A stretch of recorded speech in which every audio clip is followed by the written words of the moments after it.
Good morning, everyone, and happy Tuesday. It's kind of nice to come back to some regularly scheduled programming.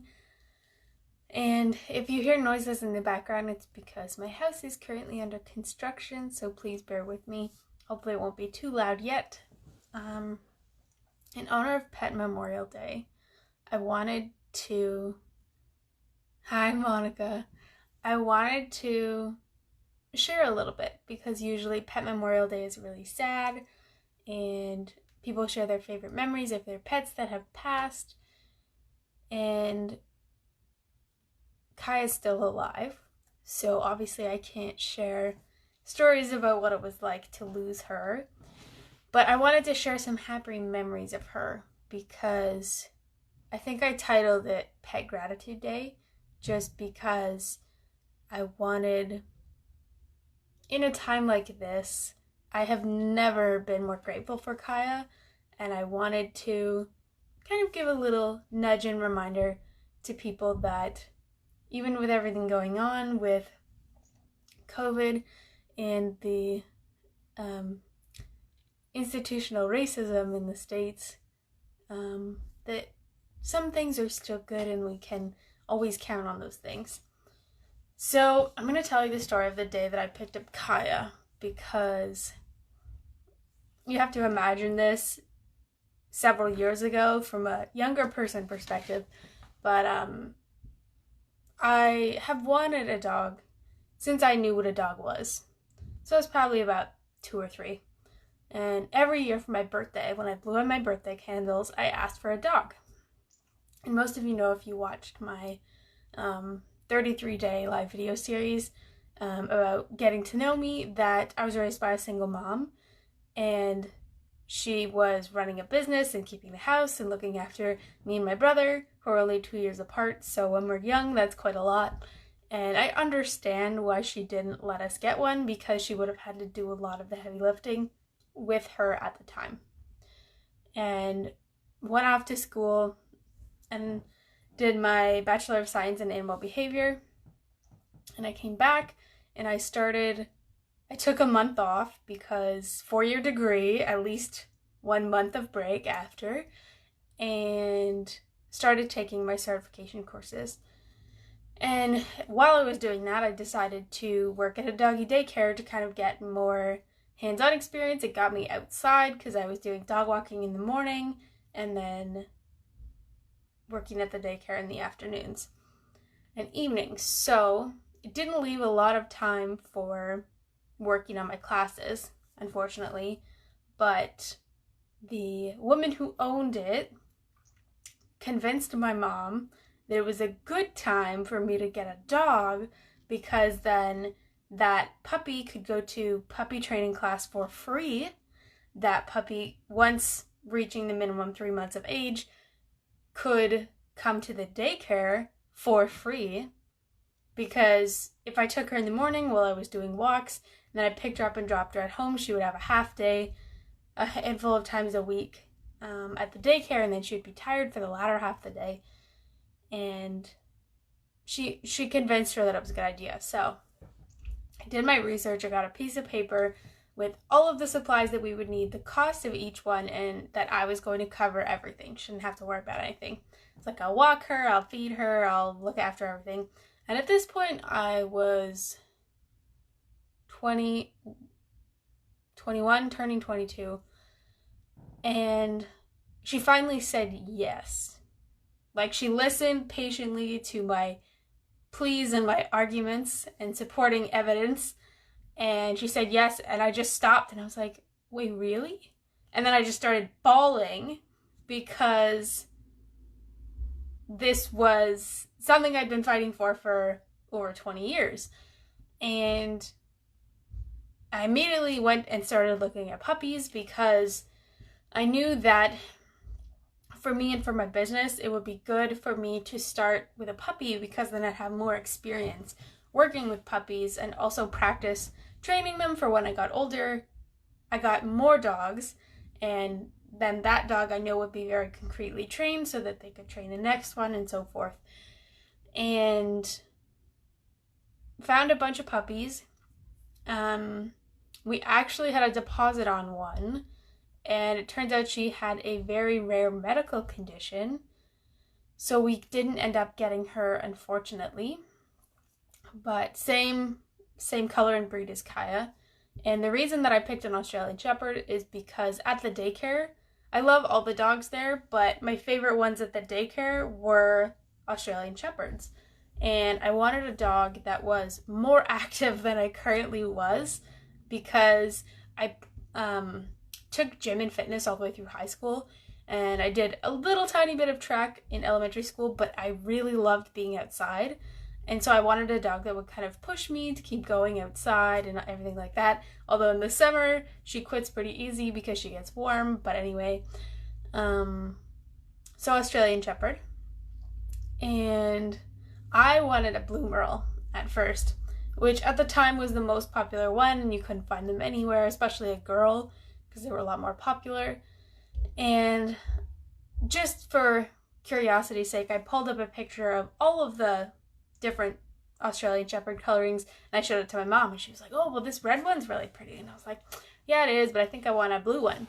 But when I was searching, I found Kaia's litter, and she is a Kijiji puppy, and she was one of 7. There was one other female in the litter that was already spoken for. So she was the only female, and it was probably like 11:30 at night. And I'm still looking all over Kijiji, and I texted my mom, and I was like, okay, call this lady first thing in the morning and ask her if we can come see the puppies. And it was like a Friday night or something.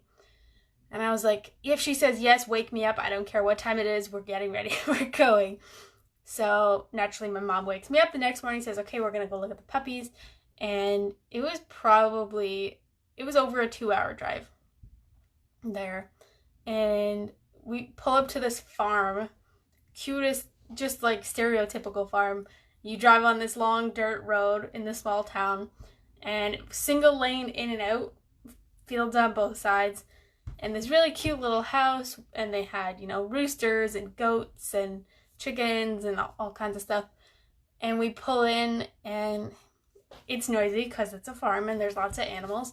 And we pull in, and the woman who has the dogs has 4 kids, and they're all probably under 10. And I said, I have no idea how you're juggling all of this, but I applaud you, because this is, a lot. And they were in this big run outside, so she opens the door, and all of this like big wall of fluffy puppies comes running at me. That was probably one of the happiest moments of my life, because I've seen other litters of puppies, but if you haven't seen an Australian Shepherd puppy, they're basically like a little fluff sausage. So I highly suggest you go look up puppy pictures.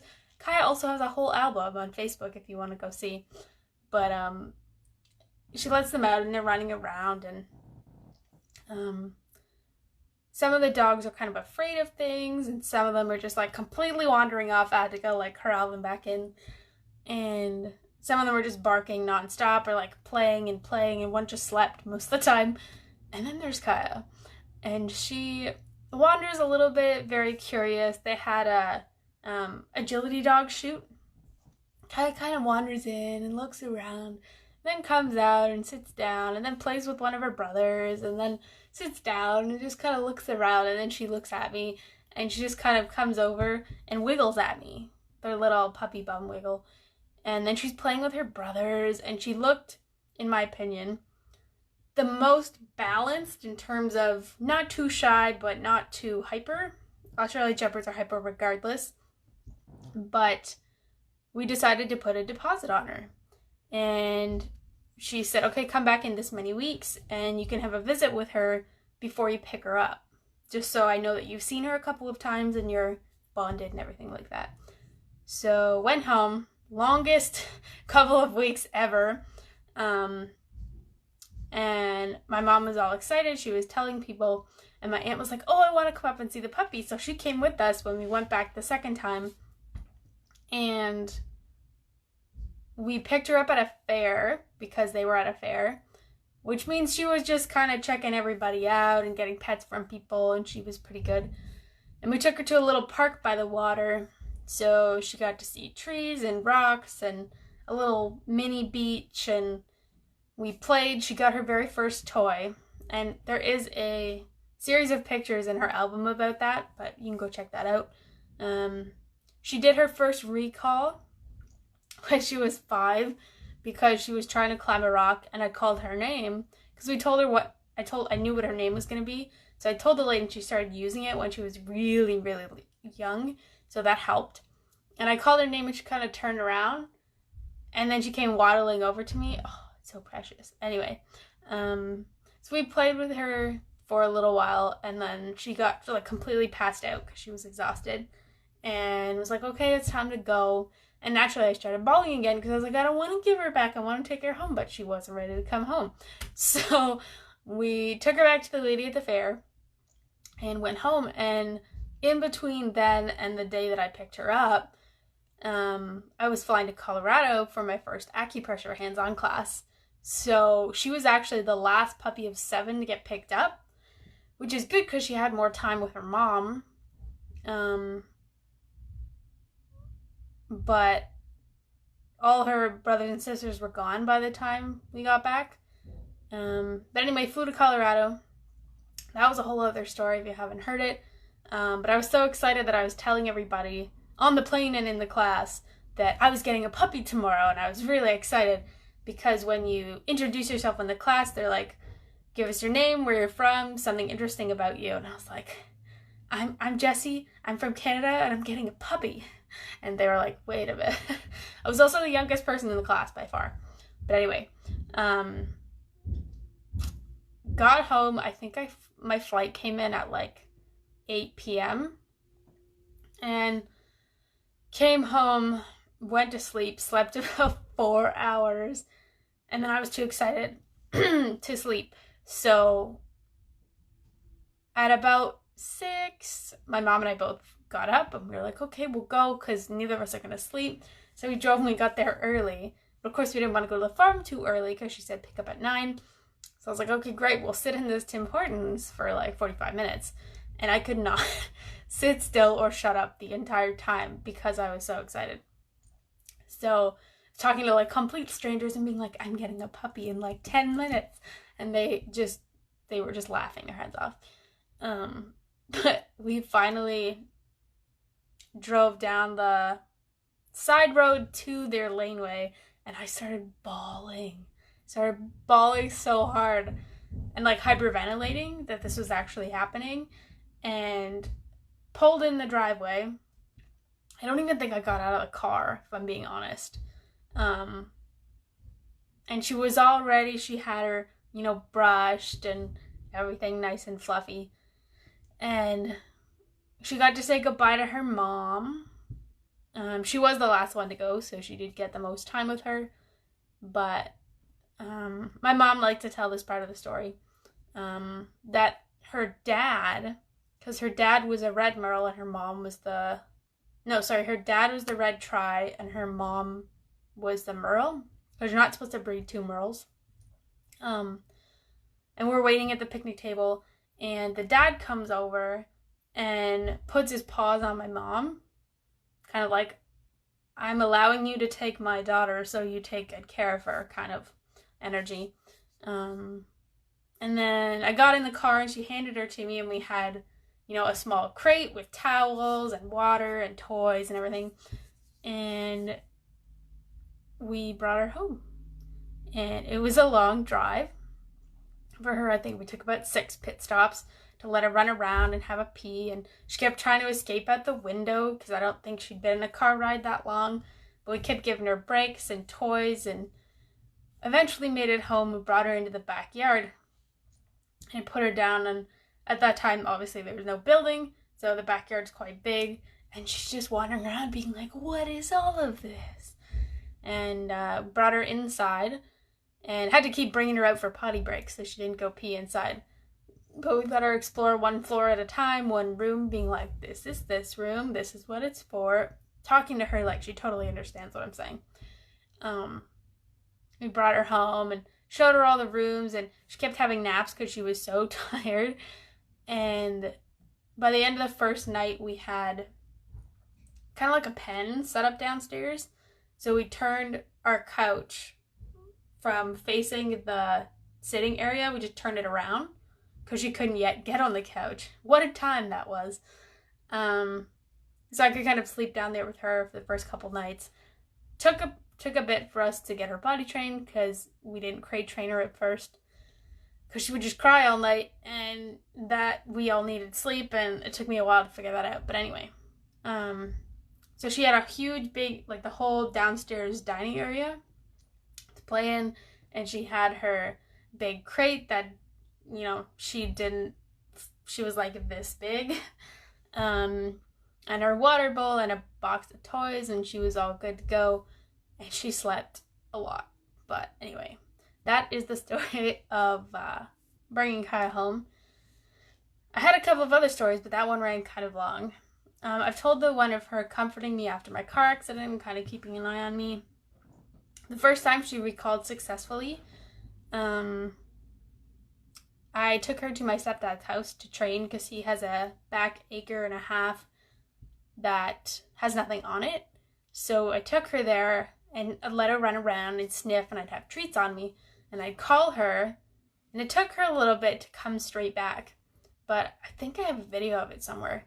I called her and she came running at me so straight that she almost plowed me over, but she came back, and then she was all excited, and then she sat down and she was still trying to wiggle, and it was my first like really big win as a pet parent, not just, yes, I'm feeding her and she's pooping good and she's potty trained.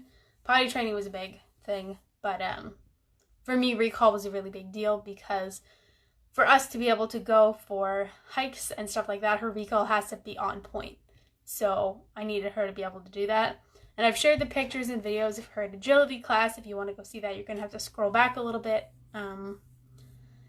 But I hope that you have some stories like that about your animals. I know that many of you do. But I would love to hear them because I think we all need a little bit of joy and brightness and a reminder of really good times. And even though I didn't sleep for like 6 months, just the like big exciting things that were happening. So I hope that you have a fabulous rest of your week, and I will see you later this week for an Instagram Live.